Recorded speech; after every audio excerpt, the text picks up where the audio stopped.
Olá, eu sou Maria Bethânia Peixoto Monteiro da Rocha, do curso de Letras do IFPB da Paraíba, aluna do professor Otoniel Machado, e eu vou responder 4 questões que foram propostas, que discutem a obra de Mário de Andrade Macunaíma, né, fazendo um paralelo, entendendo essa obra no contexto do modernismo. Então, a primeira pergunta que ele faz é uma referência importante para designar os movimentos vanguardistas e a negação da tradição, a contestação ao passado e ao presente.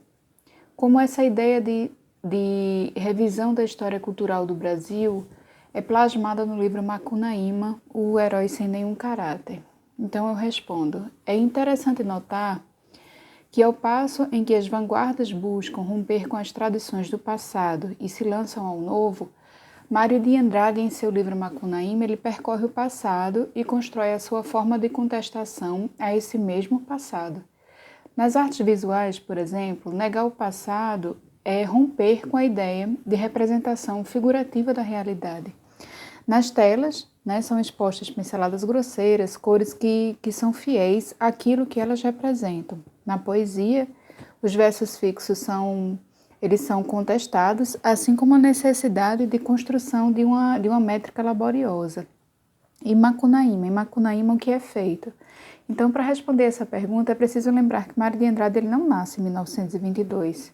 Ele é um intelectual interessado na cultura brasileira e, imbuído de um ideal modernista, ele engaja-se no propósito de reconhecimento do nosso nacionalismo. Em carta a Carlos Drummond de Andrade, afirma Mário o seguinte: o nosso contingente tem de ser brasileiro. O dia em que nós formos inteiramente brasileiro e só brasileiros, a humanidade estará rica de mais uma raça, rica de uma nova combinação de qualidades humanas.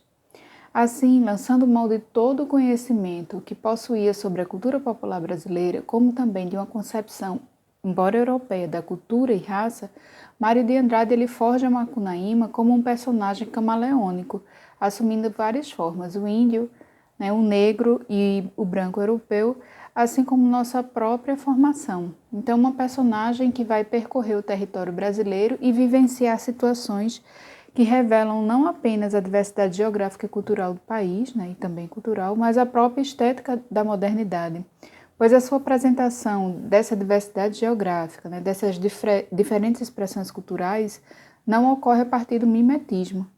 Então, esses espaços, por exemplo, eles são percorridos em tempo não factíveis. O país, tão diverso e tão incongruente, ele é fantasticamente costurado como um arranjo para o seu concerto das nações.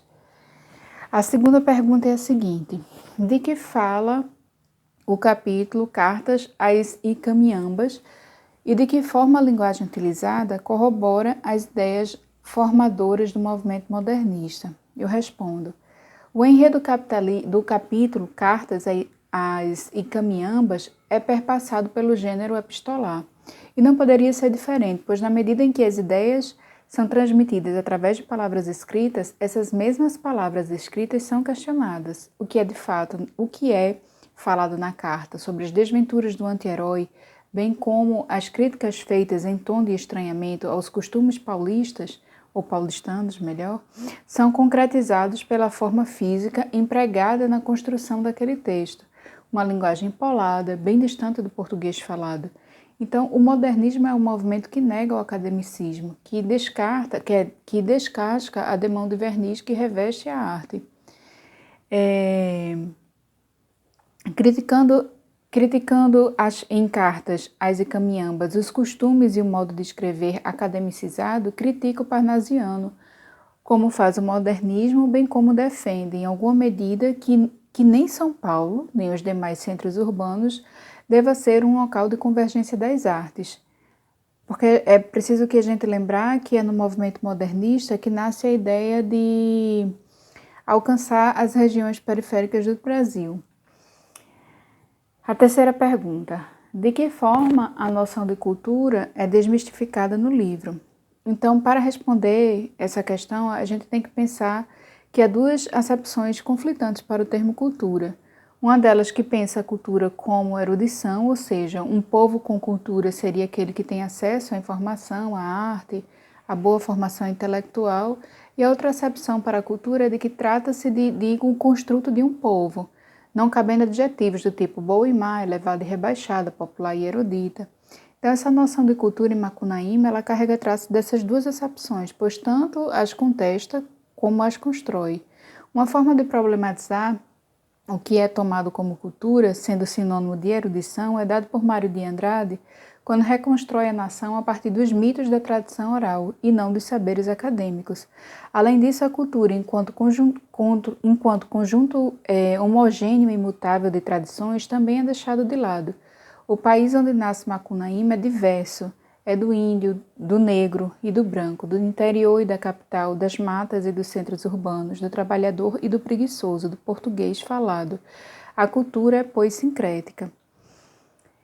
A quarta pergunta diz o seguinte: Mário de Andrade constrói, na figura do personagem Macunaíma, o retrato de uma pretensa identidade brasileira. Essa configuração se distancia dos processos de construção dessa identidade nos períodos anteriores. Considerado um anti-herói, Macunaíma exemplifica o povo brasileiro na visão de Mário de Andrade. Que elementos embasam essa construção?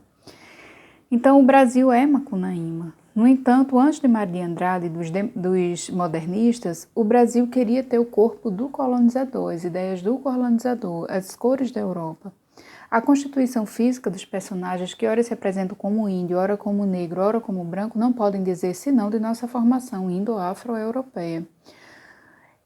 Uma das personagens do texto mais representativas do Brasil miscigenado, uma das passagens do texto que mais representativas do Brasil miscigenado, ocorre no contexto de uma narrativa da tradição oral, em que o negro fica branco ao mergulhar numa porção de água encantada.